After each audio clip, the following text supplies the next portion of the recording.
తిరుపతిని గ్రేటర్గా మార్చడానికి రంగం సిద్ధమైంది. అయితే వ్యతిరేకత కూడా అదే స్థాయిలో కొనసాగుతుంది. ముఖ్యంగా తిరుపతి పరిసరాల పంచాయతీల వారు తీవ్రంగా వ్యతిరేకిస్తున్నారు. గ్రేటర్లో భాగమైతే తమ ప్రాబల్యం తగ్గిపోయి అధికారుల పెత్తనం ఎక్కువవుతుందని స్థానిక నేతలు వ్యతిరేకిస్తున్నారు. అధికార ప్రతిపక్షంలో సైతం భిన్నాభిప్రాయాలు వ్యక్తమవుతున్నాయి. ఏకంగా నగరపాలక సంస్థ సమావేశంలో గొడవ జరిగింది. ఇక ప్రజలు గ్రేటర్ పేరుతో పన్నుల భారం పడుతుందని ఆందోళన చెందుతున్నారు. తిరుపతిని గ్రేటర్గా మారుస్తూ నగరపాలక సంస్థ కౌన్సిల్ సమావేశంలో ప్రవేశపెట్టిన ప్రతిపాదనకు సభ్యులు ఏకగ్రీవంగా జైకొట్టారు. కౌన్సిల్ ఆమోదించిన తీర్మాన ప్రతులను, విలీన ప్రతిపాదనలను కలెక్టర్ శుక్రవారమే సంబంధిత పంచాయతీల కార్యదర్శులకు పంపించారు. ఆయా పంచాయతీల నుంచి విలీన తీర్మానాలు సేకరించి రాష్ట్ర ప్రభుత్వానికి పంపించనున్నారు. ఏదేమైనా డిసెంబర్ నెలాఖరులోపు గ్రేటర్ తిరుపతి మున్సిపల్ కార్పొరేషన్ ఏర్పాటుపై నోటిఫికేషన్ జారీ చేయాలని ప్రభుత్వం పట్టుదలగా ఉంది.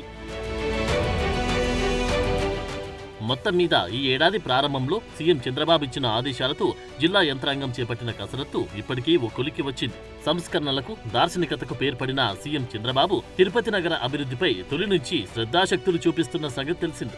అందులో భాగంగానే ఈ ఏడాది ప్రారంభంలో నారవారిపల్లికి వచ్చిన సందర్భంలో జిల్లా అభివృద్ధిపై కలెక్టర్కు పలు సూచనలు, ఆదేశాలు జారీ చేశారు. అందులో గ్రేటర్ తిరుపతి ఒకటి. అప్పటి నుంచి జిల్లా యంత్రాంగం దీనిపై కసరత్తు ప్రారంభించింది. తిరుపతి రూరల్, చంద్రగిరి, రేణిగుంట, ఏర్పేడ్ మండలాల పరిధిలోని 53 పంచాయతీలకు సంబంధించిన 63 రెవెన్యూ గ్రామాలను గ్రేటర్ తిరుపతిలో విలీనం చేసేందుకు ప్రతిపాదనలు సిద్ధం చేశారు. గ్రేటర్గా మారితే తిరుపతి నగర రూపురేఖలు అనూహ్యంగా మారిపోనున్నాయి. ఇప్పుడు కేవలం 30 చదరపు కిలోమీటర్ల వైశాల్యం కలిగిన తిరుపతి 284 చదరపు కిలోమీటర్లకు విస్తరించనుంది. 4.50 లక్షల జనాభా 7.50 లక్షలకు పెరగనుంది. 149 కోట్లుగా ఉన్న వార్షిక ఆదాయం 182 కోట్లకు చేరనుంది. చంద్రగిరి, రేణిగుంట వంటి మేజర్ పంచాయతీ కేంద్రాలు తిరుపతిలో అంతర్భాగం కావడంతో పాటు విమానాశ్రయం వెలుపలున్న వికృతమాల దాకా నగరం విస్తరించనుంది. పారిశ్రామిక వాడలు సైతం నగరపాలక సంస్థల్లో కలవనున్నాయి. రాజకీయంగా మాత్రం శ్రీకాళహస్తి చంద్రగిరికి ఇబ్బంది పరిణామంగా మారనుంది. మెజార్టీ సీట్లు ఉన్న తిరుపతి నగరానికి చెందిన ఎమ్మెల్యేల హవా సహజంగానే నడుస్తోంది. మిగతా 2 ప్రజాప్రతినిధులు ప్రాధాన్యత నామమాత్రంగా ఉంటుంది. దీనికి తోడు నగరపాలక సంస్థలో కార్పొరేటర్ల పెత్తనం ఎక్కువగా ఉంటుంది. మరోవైపు అధికారుల పెత్తనం కూడా నడుస్తోంది. దీంతో స్థానిక నాయకుల మాట చెల్లుబాటయ్యే పరిస్థితి లేకుండా పోయింది. ముఖ్యంగా ప్రస్తుతం తిరుపతి నగరం పరిస్థితి తీసుకుంటే ఇప్పుడున్న నగరపాలక సంస్థ పరిధిలోని రహదారుల మరమ్మతులు చేయలేని స్థితిలో ఉంది. తిరుపతి కార్పొరేషన్ గా మారినప్పుడు జీవకోణతో పాటు కొన్ని పంచాయతీలు కలిశాయి. వాటిలోని మౌలిక సదుపాయాలు 15 సంవత్సరాలైనా ఏర్పాటు చేయలేకపోతుంది.